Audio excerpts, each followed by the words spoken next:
that lets you save. Money can be the reason that you get to say yes to the things that matter to you most.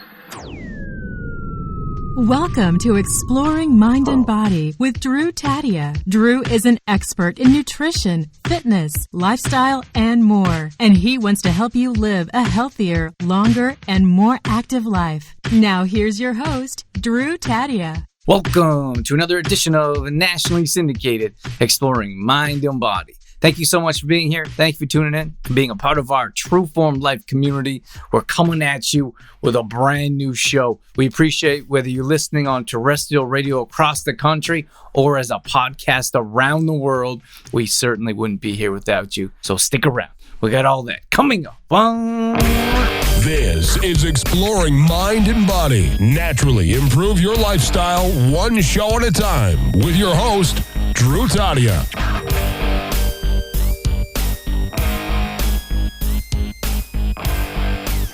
Welcome to another edition of nationally syndicated Exploring Mind and Body. We are excited to have a brand new guest. So without further ado, welcome to the show, Hannah. Thank you for having me. I'm excited to be here. It's our pleasure. All right, let's jump into it. Tell us about who you are, what you do, so our audience gets a chance to learn about you from your own perspective. Yeah, so I am a business and financial educator. For the last 5 years, I've been helping entrepreneurs grow and scale small businesses. But really, the focus of my work has always been about helping everyday leaders be well-resourced in their work, because when we're well-resourced, we can do great things. And so that has evolved into a lot of wealth building work and financial literacy. How did you get into that? That's a great question. I spent a long time teaching yoga and facilitating workshops and running leadership trainings in Bali. And in a lot of those spaces, at the time I was in my 20s, I had no money. I would, I remember traveling for over 6 months in India and Indonesia on like $1,000. It was a lot of struggle. And I remember when I was in Bali, I did that for about 4 years, I think. I was running these women's leadership trainings, and I remember at one point looking around and seeing all of these women who are already in leadership roles in their communities, already in leadership roles in their families, in their professions, and thinking they don't need leadership skills, they need resources. And that was a turning point for me. I was at a point in my life where I was sick of being broke. I was sick of constantly struggling. I was really exhausted and challenged by the narrative that to be of service, that you should struggle and you should go without, and suffering was necessary. I think that, there's enough suffering as it is. So my perspective started to shift about, and I started to get curious about how we resource ourselves, how we give ourselves our vision, our skills, and our gifts, the best shot at creating an impact, at creating change, at building the world we want to see. And then I started a business. And so you were, I feel like a lot of people are like, okay, there's so many entrepreneurs, I can start a business and be successful, but have no idea the struggle involved. So for you, and you're like, okay, I'm tired of being broke and worrying how I'm going to pay my bills. You started a business, but how did you transition into that? I had a lot of odd jobs, side jobs. I walked people's dogs. I picked up banquet catering gigs. I did house sitting. So a little bit of everything. And I always did that. I remember there was a time when I was vegan and I was working in a steakhouse. Ironic. Right. And I was selling these like $60 dry aged steaks. And it was this elevated service. And I remember people being so perplexed at how I could do that. But I saw it as a way to support what I wanted to do. So it was challenging. I started very small and scrappy, and so many skills. I was self-taught. So many, I had to be a generalist initially. I had to do everything.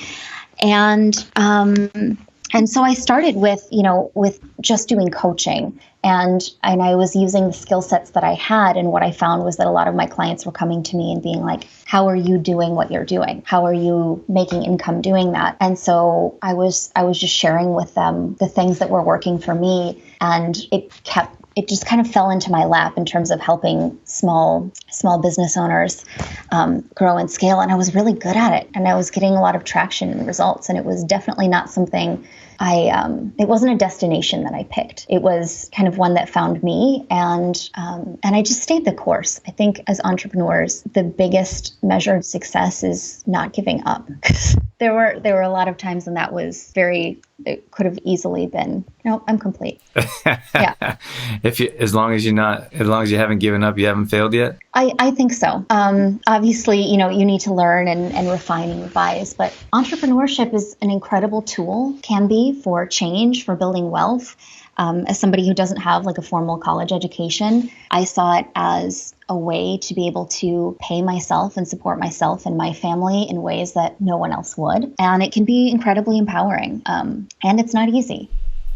You said some of the things that you were doing were working, and people are like, hey, what's happening? How are you able to do this? Mm-hmm. What are a few of those things? The ways that I was marketing, connecting with people, communicating, I think my creativity, my hustle at that time, I think I had the benefit of beginner's mind. I just wanted to know that it could work. So I didn't have kind of the restriction or the pressure of expectation, because I had no proof that it could work, but I also had no proof that it couldn't. Yeah. You know what? I always think that I was the same way. I like that phrase of beginner's mindset, because when I started, I didn't take any business courses, or I didn't take one business course in university. I had no idea like what I was getting into. And I feel like I kind of struggle with that a bit. I feel like if I did, I might be better off in some situations, but in other cases, I didn't know how small a percentage it is for a business to succeed, or for you to be able to make it in the entrepreneur world. So I think there's probably give and take to any situation, but I feel like that benefited me in the long run. Yeah. And in growth, there's only so much you can do in planning. And when we try to just plan our way out of making mistakes or experiencing, pain or struggle, we don't actually spend a lot of time creating. And all of the feedback is in motion, right? All of the data is in motion. So, staying in motion, I feel like in so many ways I have failed my way into success, because I just kept getting back up, like a cockroach. It was like, try me. Well, like I already knew struggle. I already knew challenge. I grew up, we were on food stamps growing up. So I didn't feel like I had that much to lose. Where did you grow up? Northern Wisconsin, the Chequamegon Bay of Lake Superior. So right on the Apostle Islands, a little town called Washburn. It's like right in between Duluth, Minnesota, and Upper Peninsula, Michigan. What happened to your accent? Well, Do you still live there? No, I'm in the Midwest now. I'm in Kansas City. I've been here I moved here in 2005, and then I spent a little bit of time living on the East Coast and quite a bit of time traveling. So I imagine if I went back, it would come back very quickly. I went to school in the Midwest, and I just interviewed someone who had like a traditional Minnesota accent, and I was like, "You're from Minnesota, aren't you?" You could just tell right away, right? Yeah. So for you specifically, who do you work with? Do you have someone that you, or like a specific demographic that you can help? Yeah, I'm most passionate about helping women build tangible wealth. And so when I say tangible wealth, I mean wealth in the sense of your net worth, in the sense of equity, assets, an investment portfolio, the kind of financial stability that creates opportunity, that creates optionality, that creates access. And when you look at the statistics, the gender wealth gap is pretty dramatic. So, for example, for every $1 of wealth that my white male counterpart has, women across the board have the equivalent of 35 cents. And then with every layer of marginalization, that gets smaller. So, for example, for Black women, it's a penny. And wealth is something that I grew up thinking was reserved for people who had dads who belonged to country clubs, The world of mainstream finance is really jargony, can be really confusing, is not very welcoming if you don't fit a certain prototype. I call it like the Vanguard guy because they always send me an email and it's got this banner image of like a guy with salt and pepper, beard in a suit. And I'm like, I know so many people who just who look at that and like, that's not me. And then when you look at the statistics, you see that reflected. And women actually have an immense amount of financial power. We hold the majority of purchasing power in our households. We are better investors statistically. There are a lot of studies on this from, everything from Fidelity to University of California, Berkeley. We're also better to lend to, and we tend to outlive our male counterparts. And most women in the later years in life often, or at least most women in heterosexual partnerships, get a negative surprise at the end of the life because they've not been actively participating in the financial aspects of their household from the management side. And so we have an immense amount of financial power, but it often goes unacknowledged. And when your power is not acknowledged and when you're not encouraged to use that power or shown how to use that power, you start to see yourself as powerless. And when we feel powerless, that can be really scary. And so my work is really, my passion is helping to close that gender wealth gap. So when someone comes to you, or like what kind of situation would someone come to you? I mean, I'm sure it's broad, but give us a generalization. Yeah. I mean, everything from, what it started with was having clients who were entrepreneurs who were starting to make very good money and then feeling paralyzed and terrified and not knowing what to do with it and not feeling like they could trust themselves to manage it. But I've also had individuals come to me who have $80,000 in debt or, who have maybe the basics together but are wanting to know, how do I build and grow? Or who are wanting to plan for retirement, or who are wanting to plan for a big purchase, or who are just wanting to begin investing. And in the entrepreneurial space, often cash flow is kind of confused with wealth. So, when I first started, it was like I had a lot of people who were bringing in a lot of cash and not realizing that wasn't necessarily, that money wasn't working for them just sitting in a savings account, right? Like if you have more than $250,000 in a savings account, not only is it, depreciating because of inflation, especially right now, but it's actually not FDIC insured beyond $250,000. And with women especially, it's somewhere around only like 30% of women are investing. And investing is such a great way to build for your future or the future of your children. I think about it as giving gifts to, Hannah, who's in her 60s. So when someone comes to you, there are a number of different scenarios. What's the first thing that you do? You sit down and you have to break down something, whatever situation they're in? Well, what I teach is financial intimacy versus financial literacy, because humans aren't calculators. If we were Excel spreadsheets, we would plug in the numbers and this would not be a conversation worthy of having on a podcast. But we're complex, and money for a lot of people is emotional. It's psychological. Financial trauma is real. So we all have different experiences of money that shape the way we perceive money, the way we relate to it. And when I say intimacy, a lot of people think about physical intimacy, but I'm talking about depth of relationship. So money is a value system, and it's a relationship. It's something you're in relationship with, and it should be reflective of that. So the first thing I do with people is we talk about vision, right? Like, what is your vision for your wealthy life? What does that look like? How do you want to feel in relationship to money? And when we can create that vision, and I'm not talking a vision where it's a yacht and 6 butlers. I'm just saying, how do you want money to support you? How do you want to feel in that relationship? What does that look like in the immediate? What does it look like long term? And from there, we can identify where they are now that is not in alignment with that vision or not building toward that vision. So that first step is sometimes it's kind of a reckoning. If somebody comes to me with a lot of debt or a lot of avoidance. It's really common. And so there we cultivate emotional intimacy, right? Safety, transparency, an understanding of desires and vision, but also honesty about, the patterns, the narratives, the habits that have been showing up that have been creating difficulty or challenge. And then we move into intellectual intimacy, where we're doing, a financial analysis or audit.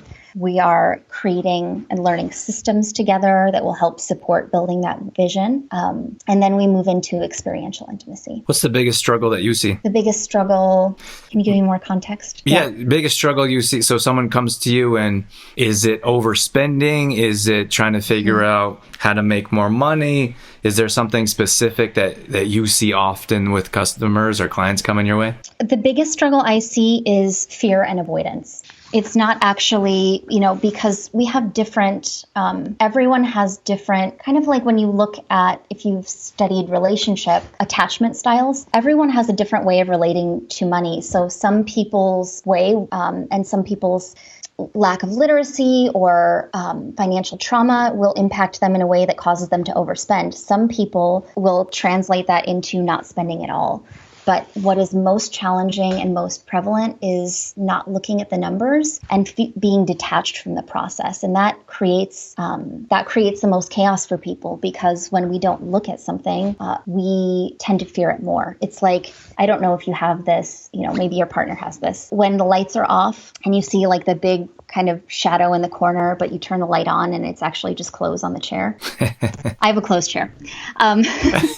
Right? And so awareness, clarity can create more safety, can create more direction and understanding. But when it's something that feels complex or complicated, it's more common for people to avoid that. And when you avoid something, when you avoid looking at it or addressing it, often what it creates is more feelings of shame, more feelings of fear that aren't actually always reflective of the practical experience or how much money is in the bank. But that avoiding being in relationship, if we're friends and something happened, I did something, you didn't like it, and we just avoid talking about that it was major, like it really bothered you, it impacted you. Continuing to pretend like it didn't happen doesn't help the situation. It actually only makes it worse, right? It creates resentment, it creates mistrust maybe, it creates confusion.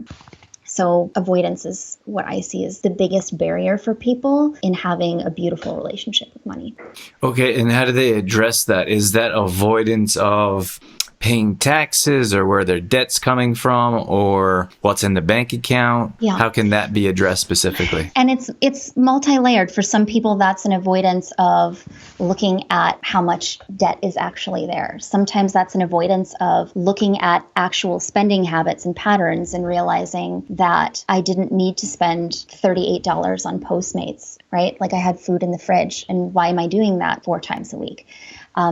Sometimes that's avoidance of having a conversation with your partner about what do we want for our future? What are we building? What are we growing?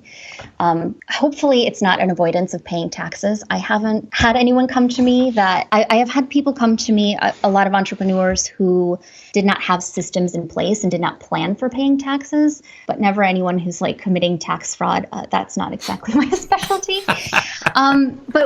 So what's most important is, understanding the behaviors that are happening, the impact that they're creating, and transparency, right? Like an honest look at what is at play, an honest look at what you want to build, an honest look at, looking at the numbers, right? That is an intimate experience. Actually looking at the financial triggers or behavioral patterns, actually looking at the stories, and then from there you can course correct. So for example, if it's debt, then we're going to actually look at how much debt is there, what of this is an immediate priority, how much income is there, how can we, what is the goal if you want to pay off the debt, and then how can we shift our systems, a money plan. Some people use the word budget, some people hate that word, right? But how can we tell money how it can show up for us to help us reach this goal? So you mentioned systems a few times. Can you give us an example of a system that you're talking about? Yeah. So So, for example,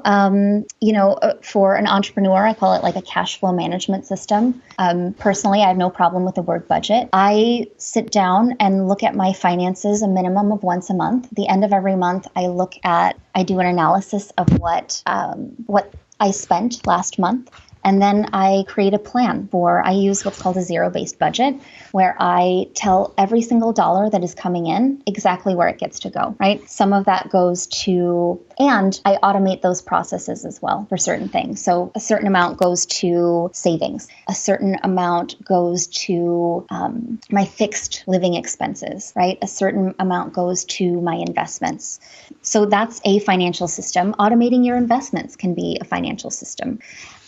Having an emergency fund, or in business, I call it an operational buffer, right? So that when emergencies come up, there's actually something that's been put in place so that it's not like, oh, emergency, now I can't show up for my goals. Now I'm a failure. What happened? I was doing so well. Oh, no, I planned for an emergency and knew that at some point the dog might eat a beach towel. I hope that they don't, but I might, they might, or I might get a flat tire. And now that's been intentionally planned for. So it's systems that help support you in moving toward the type of relationship you want to have with money and the type of future you want to build. And ultimately, money is a tool. And my hope is that money gets to be, at least for the people I work with, the reason they get to say yes to the things that matter to them most. So you talk about working with entrepreneurs. It'd be a bit more, so someone that gets a regular income, same paycheck every month, I'm sure you get this question. Yep. It's a bit more challenging as an entrepreneur because some months you get a whole bunch of money, some months you get a little bit, some months you're minus. I've seen it all. Yeah. So how are you automating in those situations? And cash flow fluctuation is really, really normal for business, for all business on every scale, not just small business owners, right? Like that's why there are quarterly projections. That's why there are budgets and all of that. There are a few different things I recommend. So I recommend what I call an operational buffer, which is 3 to 6 months of expenses, hopefully including your take home or your desired salary, that you have in the bank as this buffer for when there are fluctuations. And that's something you can work to build. And the reason it's not an emergency fund is because cash flow fluctuation is something that happens, right? In business already, that happens. So it's not for emergencies. It's a buffer. It's like one of my early bank accounts with US Bank, they actually got in trouble for this. There was a settlement, but they were reordering people's purchases and charging them overdraft fees. Now, I'm in my mid-30s, so this is quite some time ago. But that happened, and at the time I was like, why do I keep getting these overdraft fees? So what I did to make sure I didn't was make sure that I never spent below a certain number. And that way they couldn't reorder it in a way where they could overdraft me. So operational buffer, that helps, but also having a cash flow management system. So for most businesses, you have an idea of what your operating expenses are, or you should, and you can basically reverse engineer your income goals based on that, right? Like, this is what I need to pay myself. This is what I need to pay maybe my team member. These are the systems I use or the software I'm using. If you're brick and mortar or a product-based business, maybe this is what we spend in product. So for every sale that comes in, you've planned ahead. And when you have an idea of how much things cost, then the questions you start to ask yourself are different because you're proactively planning. Traditional accounting or a traditional bookkeeper is just taking a historical record of what's already happened, but not strategically helping you plan to make your business profitable. So you can plan for profit, and then you can have systems in place if you do not meet those goals. But your business model itself, right? Your what you market, what you sell, what you promote, how you make money should be informed by what it costs to run your business and how you need to be compensated. And that should be premeditated so that you're not wondering, how does this work, right? Why do I keep working all the time and coming up short? So I recommend reverse engineering that process and having an operational buffer in place.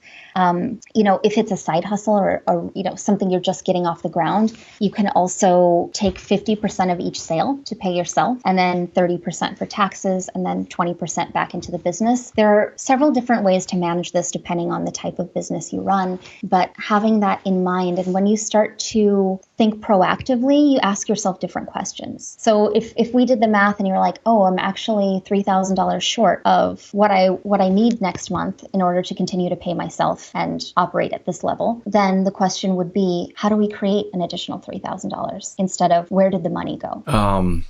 That's fantastic. I lost my train of thought there. I wanted to ask you how you work with individuals. Like, do you have different packages? Do you work with them monthly? Is it online? How can people work with you? Yeah. So I have a free wealth event. It's October 17th, so it will probably have come to pass by the time that this is published, called the Lead Wealth Summit. And that's 17 speakers. So that's a free offering and a free resource that we put out every year just to have a range of conversations. I have a course that won't be available until January.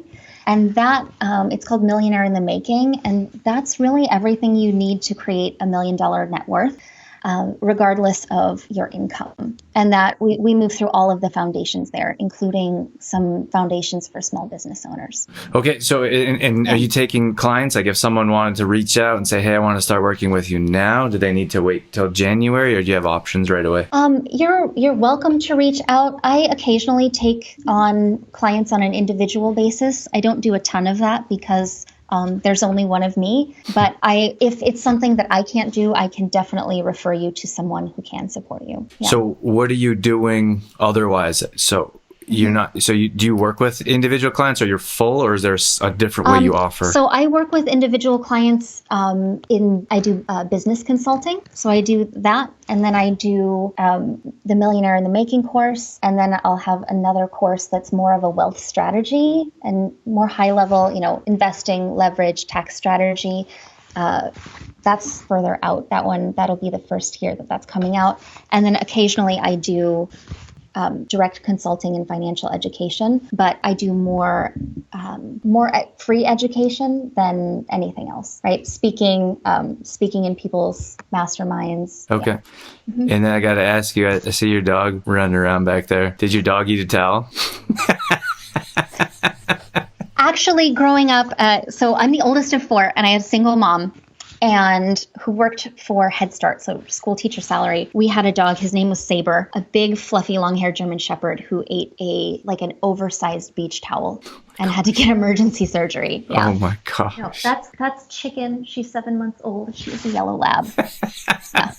Her name is Chicken? Her name is Chicken. Yeah.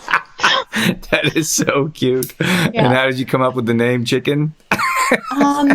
She was really small, and I was holding her in my lap, and we were on the way home. We got her from this farm rescue in Collins, Missouri, which is somewhere in the middle of Missouri. I have no idea. I went there, and I have no idea. And I was holding her in my lap, and she was just like this little nugget. And my mom called her Chicken because she was kind of timid, and so it stuck. Yeah. And we were going through like a list of all these names, and we were getting so creative, and it just landed on Chicken. It was Chicken. Yeah. I like it. Hannah, is there anything that we missed that you wanted to share with our audience? Yeah, just for everyone listening, regardless of where you are on your financial journey, regardless of your circumstances, your past mistakes, I want you to know that you have an immense amount of financial power, and that if no one ever taught you how to use it, that it's not your fault, but it is your responsibility. And money can be the reason that you get to say yes to the things that matter to you most. I like it. Yeah. Thank you so much for joining us today, Hannah. And do you want us to direct anyone to your website, or did we already do that? Sure. I'm on Instagram at I am Hannah Koenig, and my website is hannah-koenig.com. Wonderful. Thank you so much for sharing so much light on this subject. We really appreciate it. Thank you for having me. Trueform Life. All right, that's going to wrap things up for this edition of Exploring Mind and Body. Once again, thank you so much for being here. Thank you for tuning in and being a part of our Trueform Life community. You can always find us on Facebook.com/TrueformLife. We post up there a couple times a day on our story. We're always trying to bring you more content around living a healthy lifestyle, whether that be nutrition, fitness, lifestyle, and more. We also have free challenges that we do at least once a month. So if you follow us along there, you'll be able to join maybe a plank challenge or a squat challenge, Tabata challenge, whatever it may be. We'd love to have you join us. We're also on Instagram.com/DrewTadia. Again, we're posting up there a couple times a day along with our story, all dedicated to keeping you fit and healthy and on track. Our main website is trueformlife.com. If you want to check out some of our products, some of our services, or if you just want some great content from videos to blog posts and recipes and more, we got all that at trueformlife.com. Once again, thank you so much for being here. That's it. That's all I got. I'm out of here. As always, I'm your host, Drew Tadia, in health and fitness for a better world. Thanks for listening. You've been listening to Exploring Mind and Body with Trueform Life's Drew Tadia, fitness expert. To find out more about the show, Drew Tadia, or to listen to past shows, visit exploringmindandbody.com.